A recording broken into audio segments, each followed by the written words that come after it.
Welcome to Simply Robotics, the podcast, a podcast exploring the animation industry one episode at a time. I'm your host, Monique. You can find me on all social media platforms at Simply Robotics, SimplyRobotix. And when listening to the show, use the hashtag SimplyRoboticsPod to join in on the conversation. Now, if you can't tell by my background, then maybe you don't know what my background is. Today, we're talking about the Sony Pictures animation film, The Mitchells versus the Machines, which premiered on Netflix actually in April of this year, like literally the next to last day of April. So like I said, it's Sony Pictures Animation. It was directed by Michael Rianda and Jeff Rowe. It's an hour and 54 minutes, so we should just call it 2 hours. So according to Netflix, or as Netflix says, the plot or synopsis is a robot apocalypse puts the brakes on a family's cross-country road trip. Now it's up to the Mitchells, the world's weirdest family, to save the human race. IMDb says a quirky, dysfunctional family's road trip is upended when they find themselves in the middle of a robot apocalypse, and suddenly they become humanity's unlikeliest last hope. So both of those things are fine. They're cute descriptions. I'm going to take you a little bit through the movie. So there is a family. It's like a cookie cutter family in terms of its 2-parent household, couple of kids, and a dog. The oldest kid is a girl, or femme presenting, let's say that, and she's obsessed with film. So she applies to film school and she gets in and she's gonna go away to college. And there's a lot of family dynamic in her leaving the nest to go to college that is really nice to see on the screen. And, with parents having to, I guess, send their child out into the world, wanting them to succeed, being afraid for them to be so far, the sibling dynamic of like, you don't want to leave your younger sibling home alone, not home alone, but, just like leave them essentially, with the parents, and the younger sister being like, well, you're all I've known. I've never known this home without you. Like, how am I going to navigate all these things? And I love robots, right? Simply Robotics and mechs and all that sort of thing. So what's interesting about the robots in this film is that they're like, basically, if you took your smartphones and just like took the programming and put them in a droid, and of course, when they have AI, what's going to happen? They're going to reprogram your programming and decide, we're going to take over your world because you guys are dumb and you don't appreciate us and technology and all sorts of stuff like that. So, the Mitchells, well, the Mitchells' father, what's his name? Rick, he decides that instead of sending his daughter just off, dropping her off at the airport, they're going to do a road trip. That way they can have family bonding. And really, if it wasn't for him doing that, they would have been captured by the robot apocalypse or whatever. So they end up doing this cross-country road trip. And, thankfully, they were the ones that, I'm saying thankfully, they're like as the description said, the worst family to have to save the human race. But thankfully, there was at least one family that wasn't captured and was able to do what needed to be done. And by the end of it, it's a really touching story. It's a heartwarming story. I found myself relating to, like having this, and I'm going to get into this in the next, not the next podcast episode, but maybe like the next one.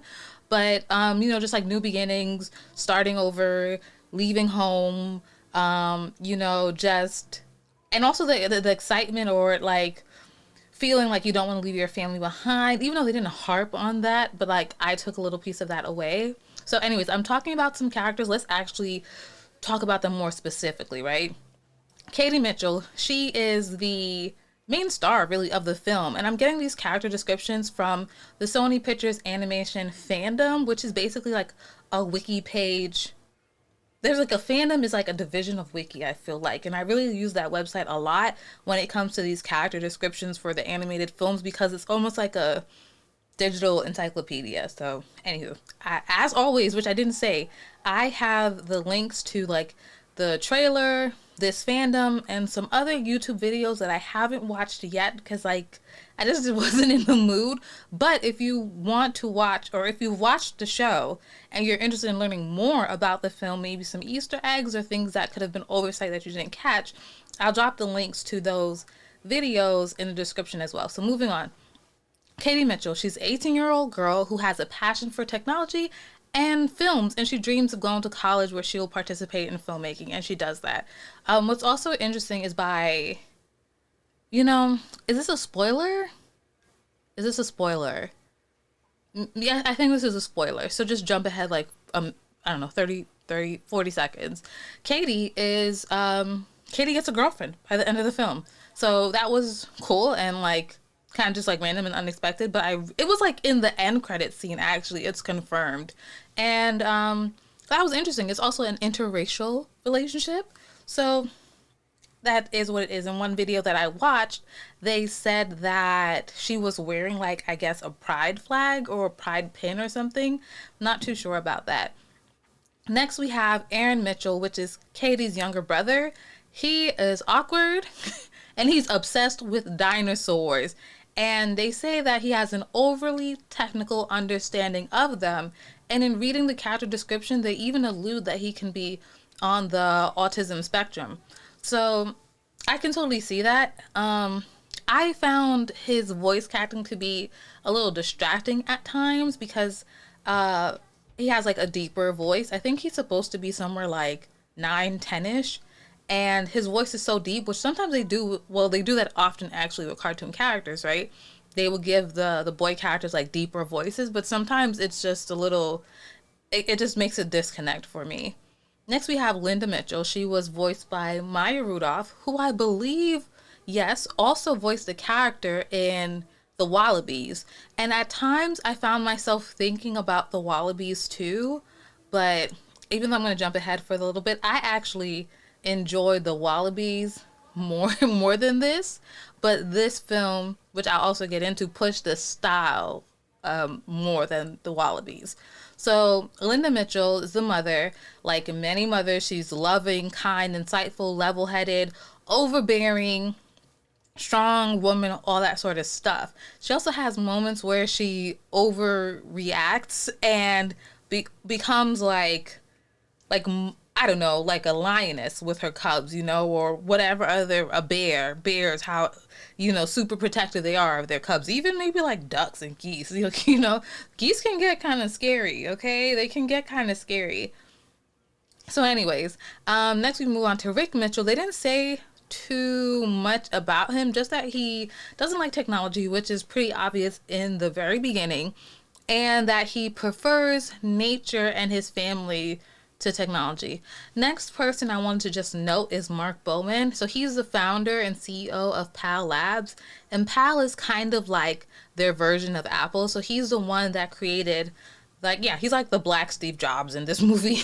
So he's the one that created like the smartphone technology and PAL, which is supposed to be like your pal and your digital pal. And then he did away with that and said, here's your Android pal. And then everything went to poops. So next, moving into the visual style, I really like how Sony Pictures Animation continues to like evolve and explore their animation styles for their films. You saw it really with Into the SpiderVerse, right? Because they came from doing like Cloudy with a Chance of Meatballs, but with the Mitchells versus the Machines, I think in this film was also originally called Connected, and I should say that I like this title better than that, because Connected had me thinking it was going to be a bit more like the Emoji Movie or like Ralph Breaks the Internet. So just calling it Mitchells and the Machines, I think really reframed your mind going into the film, right? So like Into the Spider-Verse, this one has a lot of comic book, I don't know, assets and stuff like that to it. So when there's like exclamations and stuff like that, like action things happening, or like things that they really want to emphasize, they bring in these 2D like illustration elements to the film.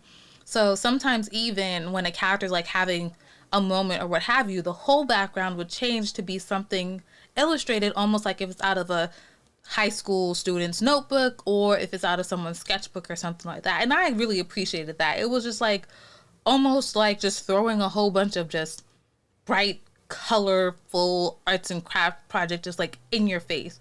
And that's all I really had to say about it. Some of the parts where it seems like they took what they were doing with Into the Spider-Verse, I guess if you think back to when Peter B. Parker is in the restaurant and he's eating like the cheeseburger and fries, and he has like this soft texture, but the black outline in the Mitchells versus the Machines takes that and just further stylizes it to be more cartoony. Like Into the Spider-Verse still tried to keep a more realistic approach with what they were doing visually, where in this movie they'd really push the cartoony elements, and that is a great segue into the animation for this film. The animation style is extremely loose and fluid, so it just reminds me so much of the early Looney Tunes, Popeye, and those Disney like silly symphonies, all those black and white cartoons, and really early like 1920s, 30s, 40s cartoons where they were all like, and I know my podcast listeners, y'all can't see what I'm doing, but just like wiggly arms types of thing. That's what the style reminds me of. There really isn't too much to say other than that. It's very fun. Which just leads me to my final thoughts. Like, I don't think this was a bad movie. I don't think so. But I posted on Twitter and IG that I was struggling so hard to get this episode out because I just couldn't stay engaged with the movie. It took me 4 attempts over 3 weeks. I fell asleep 2 times. And then finally, one morning, I just watched the last, 45 minutes, and I finished the movie, but I could not watch it in one sitting. And I feel like that's relatively alarming. I need content for the podcast, but also this was a movie I saw so many people saying so much positive things about. I was like, why can't I enjoy the movie? What's happening? It just was really weird to me. So I don't know. The movie is very zany, wacky, energetic. The characters are charming, but I could not remain focused and engaged throughout the almost 2 hours that this movie is. So I think I just need some time, because I actually just finished watching it yesterday, before I can really come to unpack why I couldn't really be too focused and engaged. And I actually would like to talk to some people who weren't completely in love with this movie or also struggled to finish it, and what was their reasonings, what things were they hiccuping with and hitting the wall with. What was also interesting to me is they had the T.I. song Live Your Life and only the Rianda parts playing multiple times throughout the film, because that's the song that Katie and her father bonded over when she was a child. And also just the fact that she was a baby or allegedly born. There's some conflicting continuity things there. In 2003, I was 2003? Wow. Wow. And I was doing the math and all sorts of stuff like that. So anyway, so there's that song, and it goes back to me with animated films having to have a pop, hip-hop musical reference all the time. All the time in these mainstream movies, and most times it bothers me. And that song, personally, I wasn't particularly crazy about, even though I love Rihanna and I enjoy hearing that song in the party settings. It keep coming up in the movie, and I was like, let the song go, let it go. So overall, I don't know how many stars or whatever I would rate this movie as or say. I think if you like the movie, please, when you see this tweet go out in the YouTube comments, Patreon, Instagram, let me know what you think about it, because I would like to have the dialogue. If you liked it, yeah, and if you didn't like it. But I don't know. I think if you like the Willoughbys, I'm curious if you would like this. And I don't know. I don't have anything else to say. When is this? Okay, so this episode comes out after the fact. So I have an interview coming up with Deborah Anderson of Black Woman Animator, at the end of this month. And I also will do a more personal episode, I believe, in July. And with all that being said, if you're not engaging with me on Patreon, you should do so, because that's where I'm documenting my process or my journey making this short passion project that I've embarked on. And so that's it. This was a really short episode. I'm really happy to be back and doing these. And there's no 2-camera setup this time, because it was more important to get this done than to get it done super perfectly. So until next time, thank you again. Don't forget, you can follow me on all social media platforms, Simply Robotics, SimplyRobotiX. Let me just say something else about the Patreon. I do have free unlocked posts on Patreon, which has some interviews that I have not and probably will not post on social media. So the only place you can watch them is on Patreon. So you might want to look into that. So until next time, guys, again, let me know what you think about the Mitchells versus the Machines, and see ya.